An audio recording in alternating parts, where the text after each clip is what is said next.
Estar bem informado tem um custo. Não estar, custa muito mais. André Ventura e António José Seguro estão na segunda volta. E cada detalhe conta. O palco das eleições é no Observador. Acompanhe passo a passo. Assine hoje o Observador e garanta acesso a todos os artigos, agora com 40 € de desconto. Saiba tudo em observador.pt. Às notícias.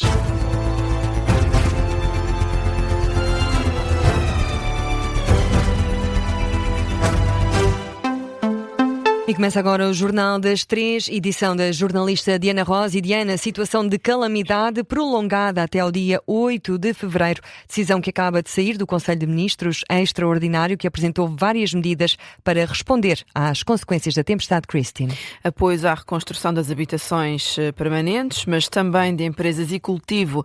Uma conferência de imprensa que foi acompanhada pelo repórter João Lourenço, agora em direto nesta edição. Boa tarde, João. Detalha-nos algumas das medidas apresentadas por Luís Montenegro. Concretamente, um bolo de ajuda de 2.500 milhões de euros. Luís Montenegro diz que estas ajudas vão desde a primeira habitação até às empresas e também isenções de contribuições na segurança social e também algumas moratórias, neste caso de 90 dias para todos os créditos à habitação, desde empresas e também famílias. Nesse destaque, como já referiste, o alargamento do estado de calamidade até ao próximo domingo. Decidimos prolongar até ao próximo dia 8 de fevereiro a situação de calamidade. Quer isto dizer que se mantém em vigor todas as áreas de coordenação operacional e, bem assim, as medidas que agilizam procedimentos para enfrentarmos situações de adversidade climatérica que ainda temos pela frente. Como já referi, é um bolo de cerca de 2.500 milhões de euros, com várias medidas, como por exemplo uma linha de crédito de 1.000 milhões de euros para trabalhos de recuperação de estruturas empresariais, também a transferência do Orçamento de Estado de cerca de 400 milhões de euros para a Infraestruturas Portugal, para a recuperação de estruturas rodoviárias e ferrovias, e também uma transferência de, por exemplo, de 20 milhões para a recuperação urgente de património cultural. Todo este trabalho vai ser vigiado e orientado por um ex-autarca do Fundão de seu nome, Paulo Fernandes. E aproveito também para partilhar uma outra decisão. O Governo, para esta e para outras decisões comunicarei, criou uma estrutura de missão para a recuperação das zonas afetadas, que funcionará em Leiria e que terá, a partir da manhã, o seu líder, o Dr. Paulo Fernandes, anterior Presidente da Câmara Municipal do Fundão, a trabalhar precisamente para poder coordenar os trabalhos de todas as entidades públicas que dependem dos vários ministérios. Um trabalho que, como já foi referido, então será orientado por Paulo Fernandes. Reunião marcada já para amanhã, segunda-feira, na cidade de Lis, cidade de Leiria. Houve ainda espaço para responder a algumas críticas, concretamente dos recados de Marcelo Rebelo de Sousa. Ora, Luís Montenegro diz que todo o trabalho foi feito para responder atempadamente a estas consequências da depressão Christine. Fica o essencial desta primeira resposta por parte do Executivo, caso para dizer que os autarcas pediram e Luís Montenegro respondeu. Fica então esse essencial, um pacote, mais uma vez, de 2.500 milhões de euros. Sendo que há apoios à reconstrução de habitação própria e permanente, até 10.000 euros, sem necessidade de documentos, nos casos em que não haja cobertura de seguro. Também obras de reconstrução públicas e privadas têm dispensa de licenciamento e controlo prévio. Vai ainda haver moratórias de 3 meses nos empréstimos para empresas e créditos à habitação. São algumas das medidas que saem deste Conselho de Ministros, em que Luís Montenegro deixou também avisos para os próximos dias. Há zonas ribeirinhas que podem ser evacuadas, há risco de cheias. Luís Montenegro apela a quem esteja nessas zonas mais expostas e afetadas que respeitem as indicações das autoridades. E a Câmara de Leiria pede ao Governo que ative o mecanismo europeu de proteção civil.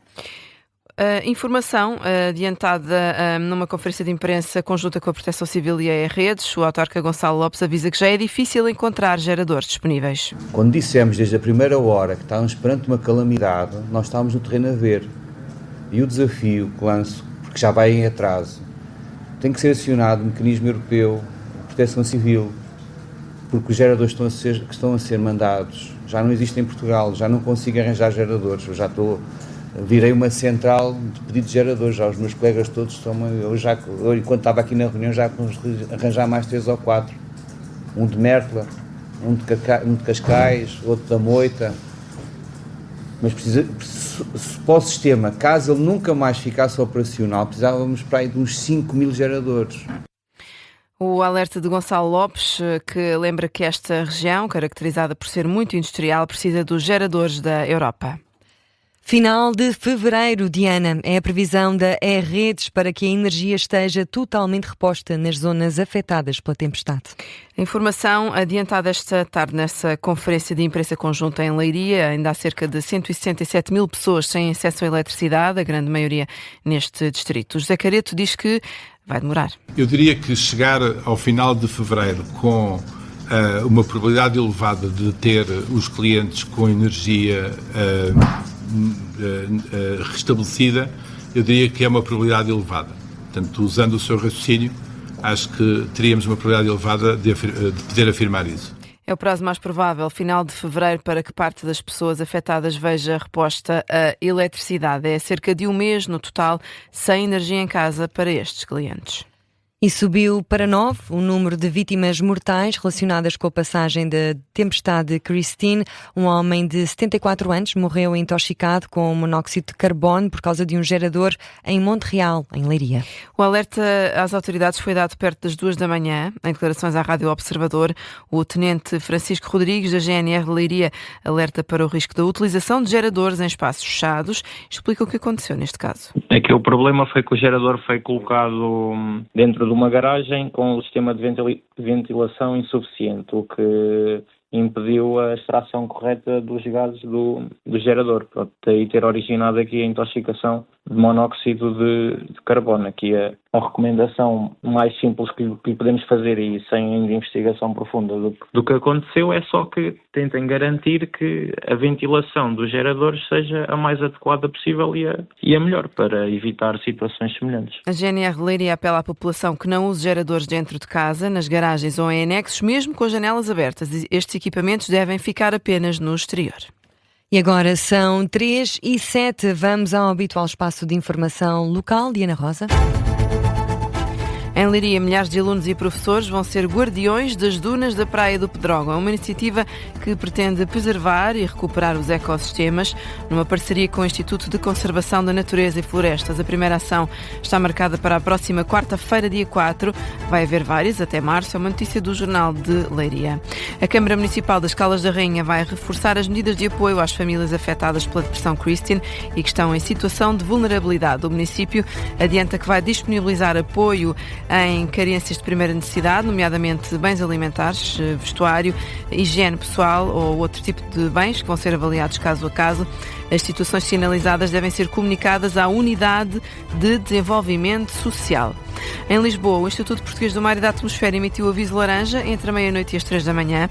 Prevê-se rajadas que podem chegar aos 100 km por hora em toda a região, com maior impacto nas zonas do litoral e das serras. Mantém-se igualmente o aviso amarelo de chuva entre as 9 da noite e as 6 da manhã.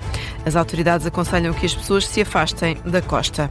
Em Aveiro, há 14 vias que ainda estão interditas por causa dos estragos causados pela tempestade, é o que adianta a GNR. Águeda, Oliveira das Mães, Avanca, Aveiro, Estarreja e Albergaria à Velha têm ainda dificuldades em alguns acessos, maioritariamente por inundação, desmoronamento ou riscos estruturais. Em Almada, a Casa da Cerca inaugurou 3 novas exposições, neste que é um centro de arte contemporânea, uma coleção onde o desenho acontece, também uma casa para todos e Arco Edições são os nomes das 3 mostras artísticas. Podem ser visitadas até ao dia 28 de junho, a entrada é gratuita. E fechamos na cidade invicta. A Câmara Municipal do Porto está a promover um fórum de ideias sobre a cultura da cidade. O encontro decorre no dia 20, na Casa da Música, arranca às 10 da manhã. Conta com a intervenção de vários convidados, vai falar-se sobre a herança, as transformações da cidade e o futuro, é o que adianta uma nota da autarquia. E é o ponto final no Jornal das 3 da tarde com a jornalista Diana Rosa. Até já. Até já.